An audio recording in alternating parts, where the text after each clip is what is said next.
Guys, with every passing day and really every passing Victor Montagliani interview, he is the CONCACAF president, it seems less and less likely that we will ever see the Hex, or El Hexagonal, whatever you want to call it, again in CONCACAF World Cup qualifying. We now have multiple reports, the first coming out of Panama, as to what the new CONCACAF World Cup qualifying format will look like, and this is it. First note, instead of the top 6 teams going, it'll be the top 12, so slightly more democratic. So CONCACAF's top 12 teams, based off FIFA rankings, will be split into 3 groups of 4. Each group winner then qualifies directly to the World Cup.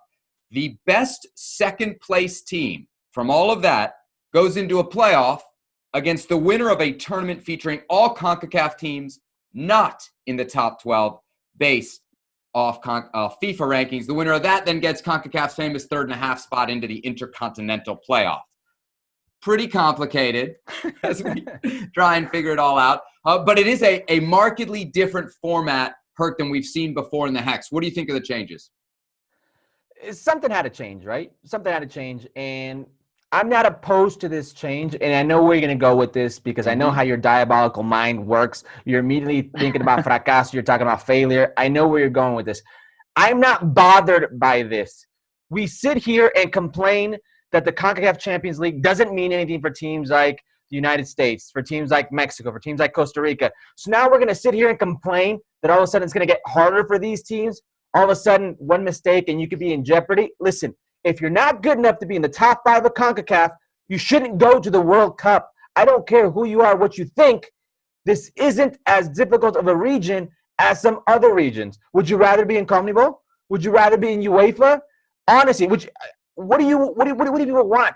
This is the best case scenario for me, where you get somewhat competitive games and they mean something. Jose, we've had the Hex in CONCACAF since the early 1990s. What do you think of this new 12-team setup? It was something that was necessary because due to the pandemic, we're going to have less time, so they needed to do something else. So with the Hex, as you mentioned, each team would play up to 10 games. With this new format, each team would play up to 6 games. So you're saving 4 games. So it makes sense, this format. And when we talk about the U.S., in any given format, the U.S. should, must, and has to qualify to the next World Cup. I mean, look at the competition. Leaving Mexico aside, you have Costa Rica. The reality of Costa Rica is not what we saw in 2014. That was a one-time thing. And I don't know if we're going to ever see a Costa Rican team making it that far in a World Cup. Honduras, they are in a process of developing new players. That's why they hired Coito. So then you have Jamaica, Trinidad and Tobago, El Salvador, Guatemala, Curacao, Canada. They're not that much of a threat.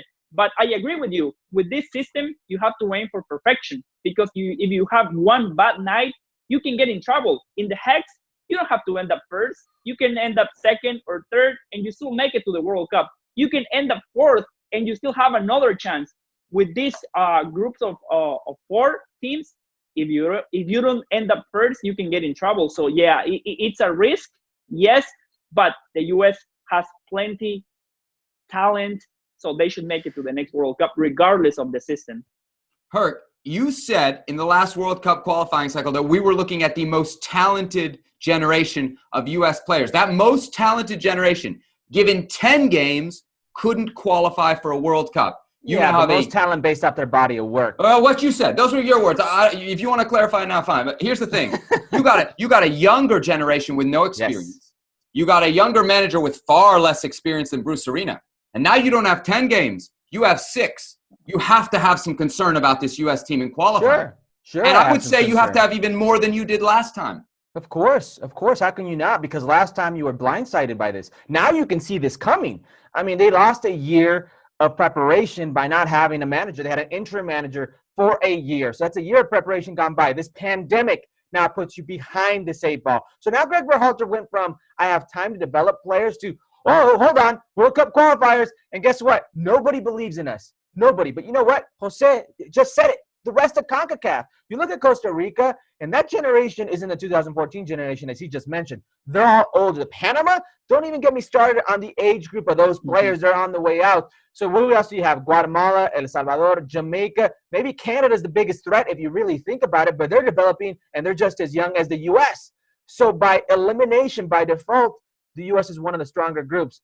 I don't think they're a guarantee. I think there's pretty much only one guarantee in this region, and that's probably the Mexican national team, who could probably trot out a couple teams and maybe have both of them qualify if you really think about that pool and that talent. But besides that, it's a World Cup qualifier. Besides that, it's qualification. And let me remind you, nothing is guaranteed if you really think about it.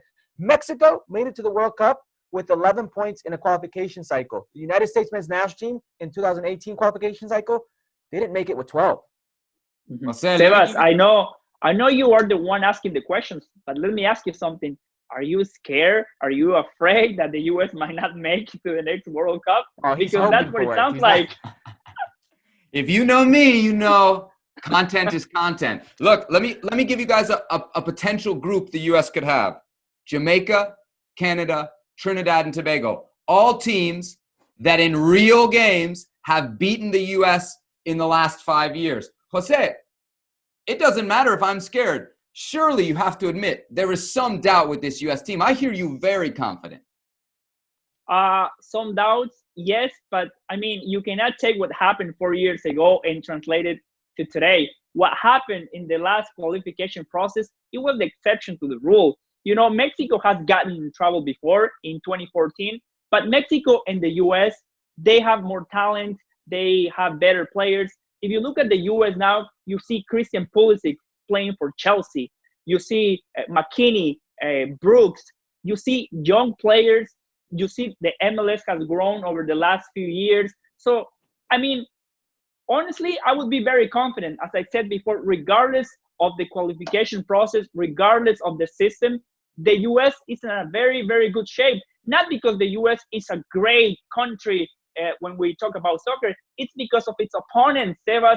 The U.S. plays in CONCACAF. The U.S. doesn't have to play Brazil, Argentina, Colombia, Uruguay. They have to face, like you said, Jamaica, Trinidad, and Canada. Do you think that would be the group of death for the U.S.?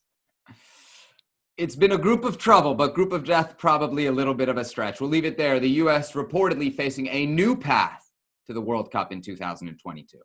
Well, thank you very much for watching ESPN on YouTube. For more sports highlights and analysis, be sure to download the ESPN app. And for live streaming, premium content, and let's not forget as well, ESPN FC 7 days a week. Subscribe to ESPN+.